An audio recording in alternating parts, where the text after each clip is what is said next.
good evening, good morning, good night, you lovelies. It is the one, the only Cappy D Bar, and we're here to discuss some wrestling. I hope all of you are having a great one. However you catch this, whenever you catch this, I think all of you are used to the program by now. All right, I'll get this out the way first. Please leave a like, please subscribe if you can, if you feel so obligated to do so. Little unknown backwater YouTuber by the name of Cappy D Bar. Who knows? Who knows? Maybe you might fuck with the channel. Maybe you might not. It's the whole wonder of exploration. All right, we are going to be discussing, all right, in no delayed fashion, June 24, 2026. Dynamite.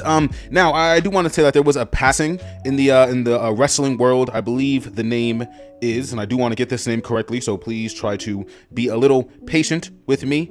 I believe the name was, just double checking. Yes, Joe Doring. Joe Doring unfortunately passed at 9:13 a.m. He was there's a post that I'm directly looking at from MLPW. So he was probably a part of their roster. A lot of videos are going around about him.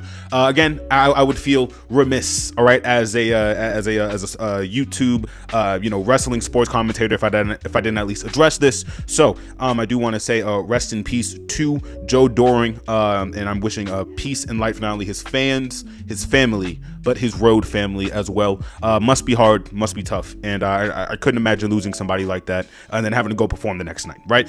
On to some somewhat lighter matters. We are going to be discussing Dynamite. Dynamite was very decent. Very decent. And it's interesting, right? Because I don't know exactly what is spurring this, but the opening segment, it's Mystico, Bandino, or Brodino, I guess, in Mystico. Mystico, one of the best wrestlers on the world. You could fact check me on that one.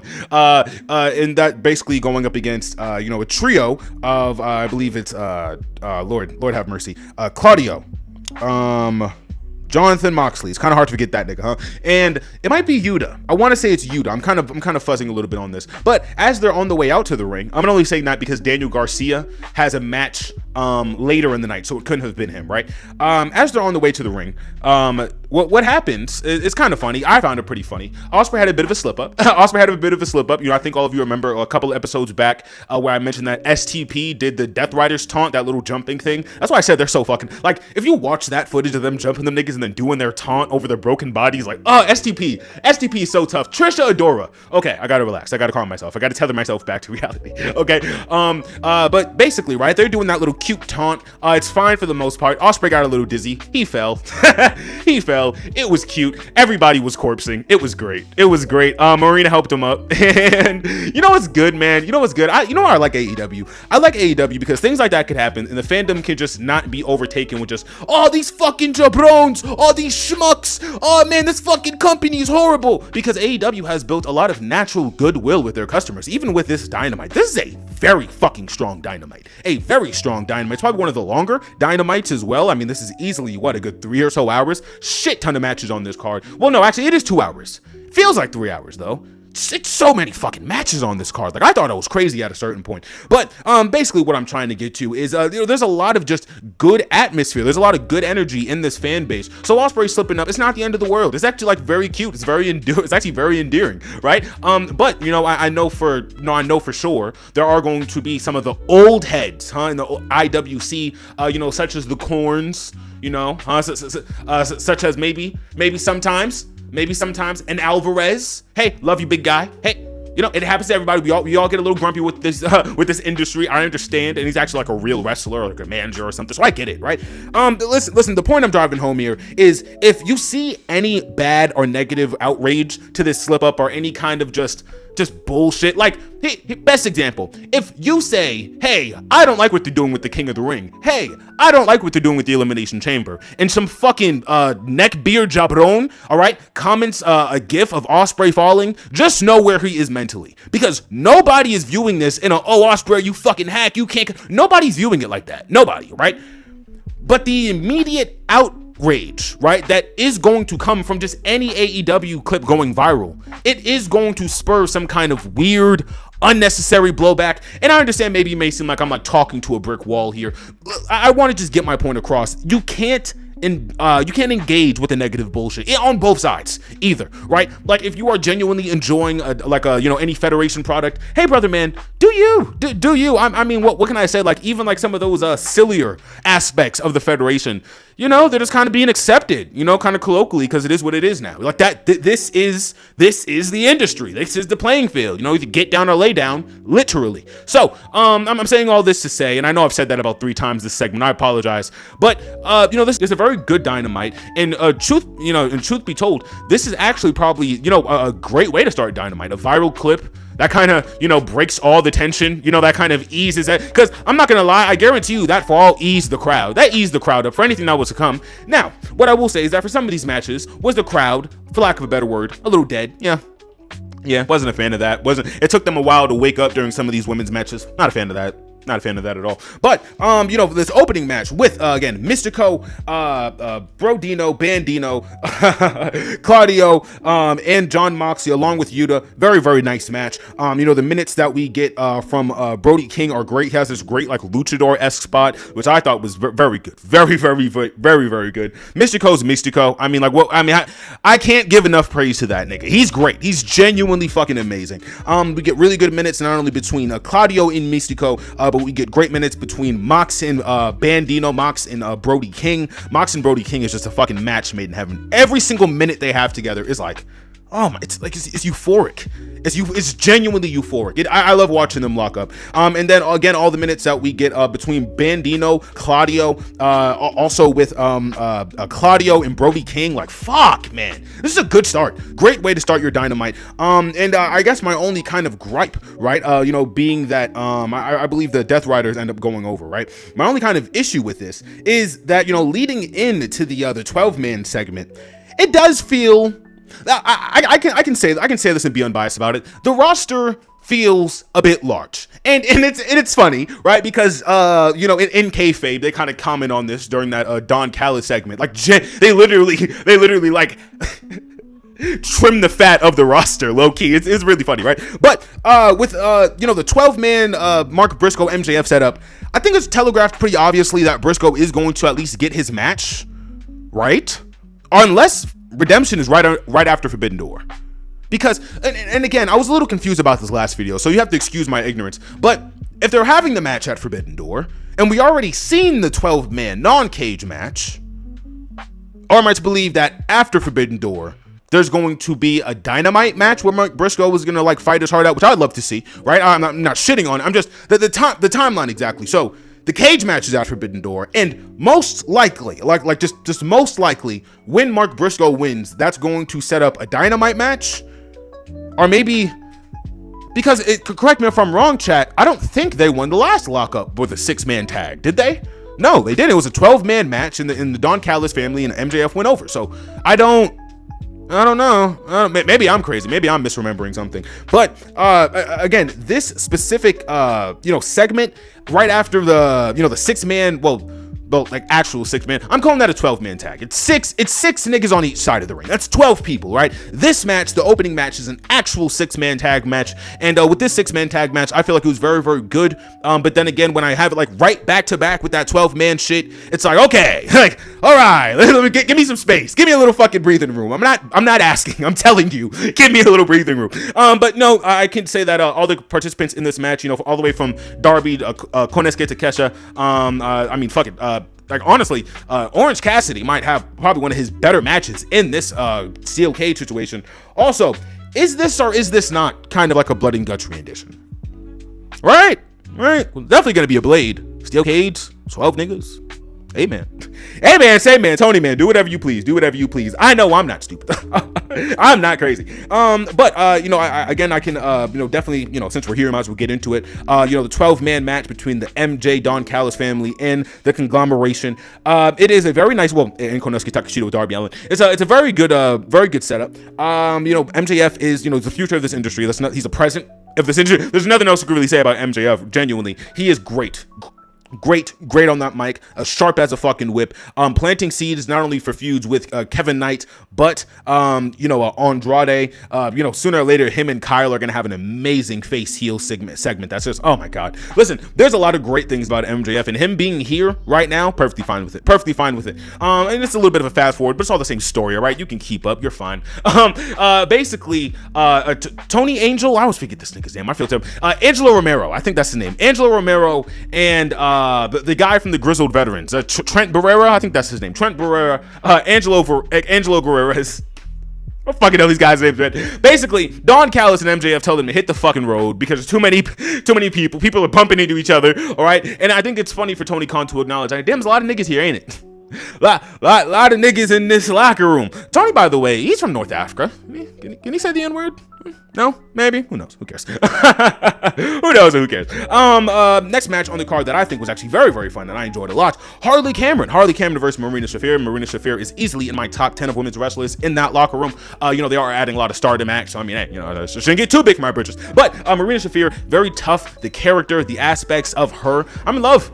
And in a very respectful, professional way, of course. Marina Shafir is great. Her addition, everything that she adds to the Death Riders, magnificent. Everything that she does in solo work with her having, an MMA and jiu-jitsu, just natural background, mwah, chef's fucking kiss. I can say definitely that these two definitely have a little bit more chemistry than the other ladies match, later in the night, which is, it's not a bad match at all, but, there's definitely just a little bit more familiarity with Marina Shafir and Harley Cameron. Harley Cameron comes out in the Supergirl, gimmicked gear. Everyone's kind of talking about Supergirl. I might talk about Supergirl if y'all want me to. I have the ability to. I'm a grown ass. I can do whatever the fuck I want. But I mean, hey, let a nigga know. Let a nigga know, and I'll try to get to it. I've heard pretty mixed things about it though. So I mean, hey.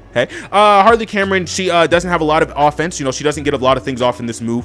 She hits pretty good crossbody. I'm pretty sure there's a crossbody, maybe halfway into this match. And then Marina Shafir, pretty shortly she sets up as the Mother's Milk, but the Mother's Milk is then reversed into a kind of a roll up 1, 2, 3. Popped the fucking crowd. Marina Shafir excelled it amazingly. And this was good. Cute little segment. Well, not cute little segment. I don't mean to be disrespectful. It was a short match, and it definitely it filled its purpose of not only progressing the TBS Women's Survival of the Fittest Challenge, but it's making Marina look like a badass. Marina looks like, okay, well, this small little title wasn't for me. Let me go after the big boy, Because who's to say that Marina and Thekla couldn't fucking cook? Who's to say Marina and Thekla couldn't cook? Tony, I know you're listening. Producers, I know you're listening. Get me Marina and Thekla before November, all right? Or somebody in that locker room is getting fucking fired. Somebody in that creative locker room is going to get fucking fired if I don't get Thekla versus Marina in the near future, all right? That would be great. That is a pretty solid setup for Marina Shafir, honestly. Next match on the card that we're going to be getting to is Ospreay, all right? Doesn't slip, hey, so shout out to my nigga Will, shout out to my nigga Billy. He goes against ELP. I believe ELP is a New Japan act. Maybe it might just be like a bench warmer for AEW. I'm not sure. But I'll tell you one thing. This nigga hooped. Hey. Hear me and hear me good. This nigga hooped. All right, he moves like a luchador, but he was very comfortable kind of getting on the ground with that whole technical style that Ospreay is trying to adapt now. It was very good, quicker match than I anticipated, but again, it's Ospreay. He's that nigga with a W because he is from England. Shout out to my bruvs. And basically, Ospreay hits the blade cutter, uno, dos, tres, right? He's doing his one thing. Ospreay, I'm gonna get a fucking pint. I'm gonna get a round of pints for everybody, bruv. Walks up the ramp. Swerve comes down. Swerve comes down the ramp, and they have this great stare-off. I really like everything that AEW is doing, not only with Swerve's character, but Ospreay's character. They're both trying to ascend, and, it's clear that they both have their own way of doing it, and I think that's just a really solid story, especially with the friendship that they had in previous just matchups. Very, very good shit. I was highly entertained. Hey, value-tained if I would. I was very value-tained. And no surprise here, all right, but another great aspect of this night is the wrestling, okay? The wrestling between Swerve and Garcia, very fucking good. And again, it's a bit on the quicker side, truth be told, but he's amazing. Swerve is amazing in that fucking ring. And I think the best part about Swerve in this Garcia match was the leg. The story with Swerve's leg, forcing him to have a weaker kind of push off for that house call. Oh my god, that is fucking great. It's genuinely great, and it's simple, very 101 wrestling shit, but it's good. It's fucking good, all right? And I can't deny it, okay? It was solid. As a result, again, of Swerve's leg just being shot after this entire match. It was like 10 or so, 13 minutes. Eventually hits the blade cutter, as a big shout out to Danny Garcia's new brother-in-arms, if you would, and his next opponent in Ospreay. I do not know who's gonna go over at Forbidden Door. Most likely Ospreay. So okay, I'm thinking about this, right? If MJF was to go over in that Forbidden Door match, meaning the only next real competitor could be Kenny Omega, right? Kenny Omega, MJF. After that happens, MJF probably has a quick little a good little recharge period. Kenny and Ospreay. Is Ospreay gonna go full heel? Is that the plan here? A lot of people have been shitting on this hypothetical, right? Because, you know, they're saying everything's bloated, everything's worn out. But I think you have to realize Ospreay and Omega is up there with Okada and Omega, at least for the new gen. At least for the new gen. Everyone else can disagree with that. But they have had countless matches. They have had constant kind of like, you know, ships passing in the nights kind of moment. It is what it is. And if that is the blow off in Wembley of all places, bruv. All right, you have to take that fucking shot. You don't have a choice. You do not have a choice. So, if Ospreay goes over in this swerve match, and if you know, again, MJ wins this Forbidden Door match, loses the match at Redemption with Kenny Omega, we might see an Ospreay world title run. It's possible. It's or at least like a best of 3 from them niggas, and like that's not bad. Best of 3, best of 2 from them niggas right now in 2026. I'm not mad at it. Not mad at it. Not mad at all. Especially with stem cell surgery. Man, if only Jason Jordan could get stem cell surgery, man. Only if Big E could get stem cell surgery. Man, all right. I got something about my goats. Matt Sydal returned recently. Matt Sydal, Evan Bourne is back on AEW television. A lot of good shit. All right. Positives. Bunch of positives. Next match on the card, we get Zack Sabre Jr. trying to kill the Jungle Boy, Jacketh Perry. People are saying that Jack Perry didn't re-sign with AEW. I don't believe that. I'm not taking the bait. I'm not biting that. Sorry. Jungle Jack Perry, a pillar of AEW, a frequently used member of AEW, isn't gonna re-sign to go to NXT for Triple H. Okay, sure. Yeah, and I'm the fucking, you know, and I'm the prime minister. I'm the prime minister of, you know, Zimbabwe. Yeah, give me a fucking break. What are we talking about, bro? What are we talking about? But you know what I will say, you know, if he does end up going anywhere, it's probably going to be like MOPW or some shit, like something like really underground. It's possible maybe he just wants to get back to like making knives.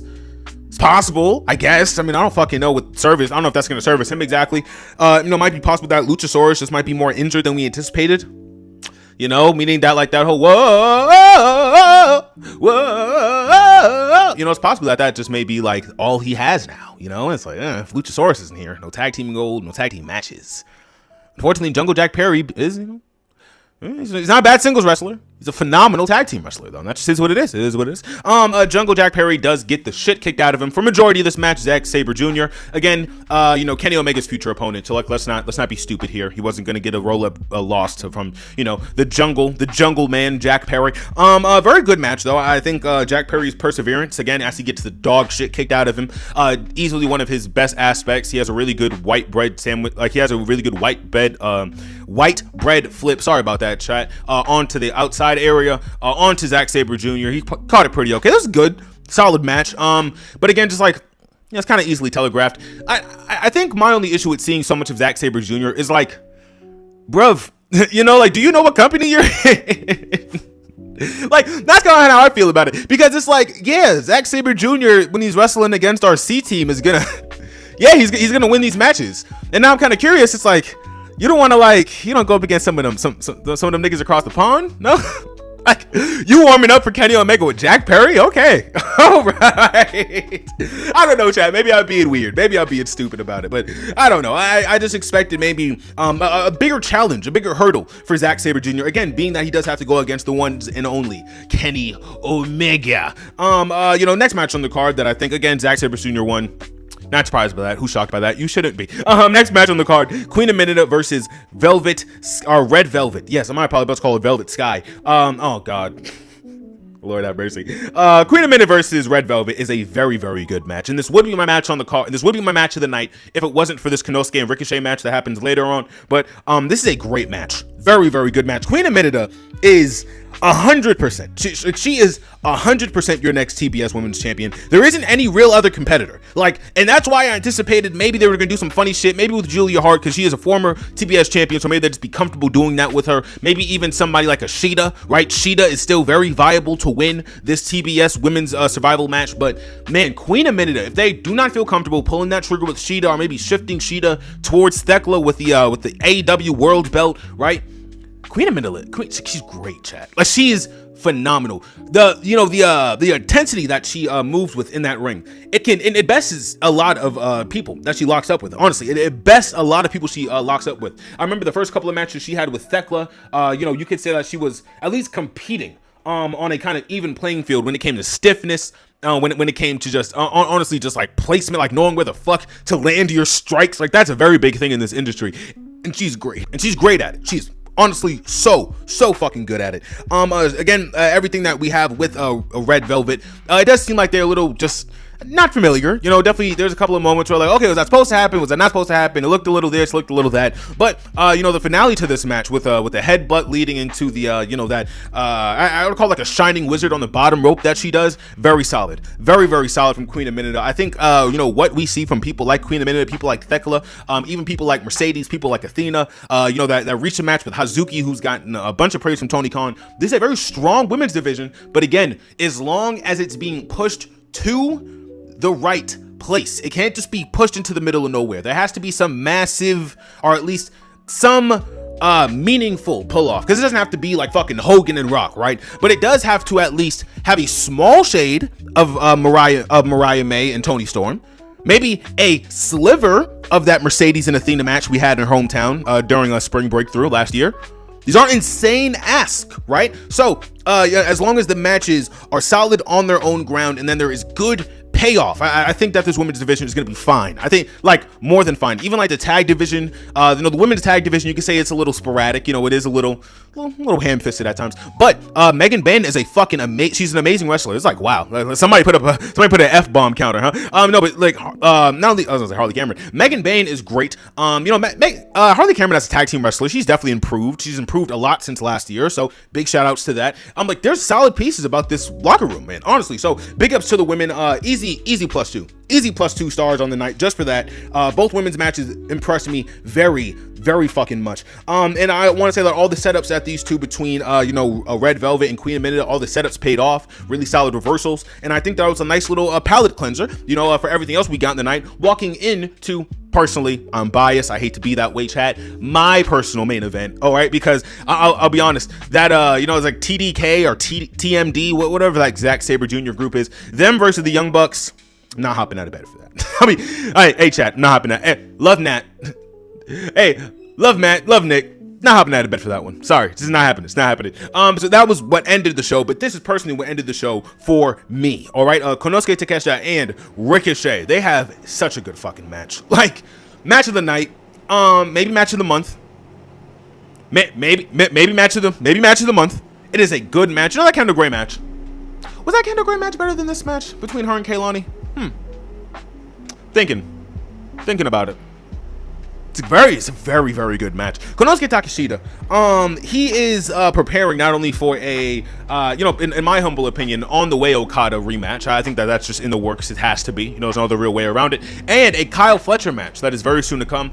So I do think him going up against, again, somebody with the prowess of Ricochet, it's good. There isn't any outside fuckity shit for this match. At least I didn't perceive any. But you know, who knows if I'm being biased, right? I might be being biased. But yes, but you know, the ref spot, good. The ref spot was good. I even liked you know, Ricochet assuming that he just had this match locked in the bag like at least 3 different times. Both of these guys actually, they set up their finisher at least like 3 different times. I'm like, oh, you niggas is just cocky. Like, y'all are really some cocky ass niggas. And there's multiple reversals, multiple just you know, instances of these two reading each other's body language, and I think that that's very good. It was very strong. You know, Ricochet looks great, but Ricochet is in phenomenal condition, all right? And if they want to hypothetically do like a 3-second you know, a TBS or you know, a 3-second you know, international championship run with him, I don't think that would be crazy. Chat, I do not think that would be crazy. Ricochet he's doing great shit. Like, he's genuinely doing great shit. There is a shooting star press setup that leads eventually into an exploder from Konosuke Takeshita onto Ricochet. Beast. Fucking beast, my nigga. Like, this is a good match. Good fucking match. There was a figure bomb, which normally kind of halfway puts these matches away. Ricochet fought out of that, right? He tried to set up another spirit gun, right? And then maybe like 2 minutes later in the match, the blue tiger bomb is hit from a reverse as Ricochet tries to get off a Pele kick, right off the you know, rebounding off the ropes. These two kill it. Like, and it sounds like I can't exactly like get all my thoughts together.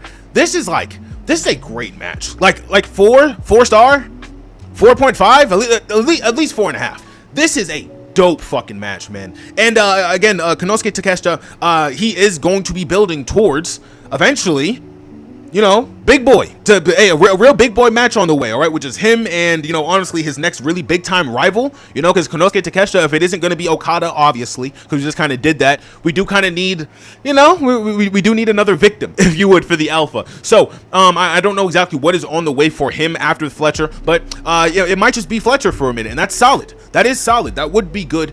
He does end up going over on this match with a burning hammer. No, it's not burning hammer, is it? I think it's like burning arrow. Nah, I'm butchering it. I'm butchering this brother. I'm butchering the finish. I'm butchering this brother's finisher. But it's very, very good. Very good match. And again, this collision all around was strong. This is a very, very strong collision. Fiver. This is a fiver. This is a fiver. Yeah. Yeah. This is a 5-star collision. I give it that. I'm content. I am very content in giving this at least 4.5 5 stars. All right, from the opening going viral, right, just kind of that cute moment. It was cute for me, at least. I had fun watching it. All right, then all the really solid fucking matches that we get in between everything. I didn't catch a lot of promos, but it is what it is, right? This is good. Well, except for the MJF promo, Don Callis, the entire Don Callis family is good. The way he was antagonizing Andrade was good. It was positive. I had a lot of positive things with that. Had a lot of positive reactions to that promo.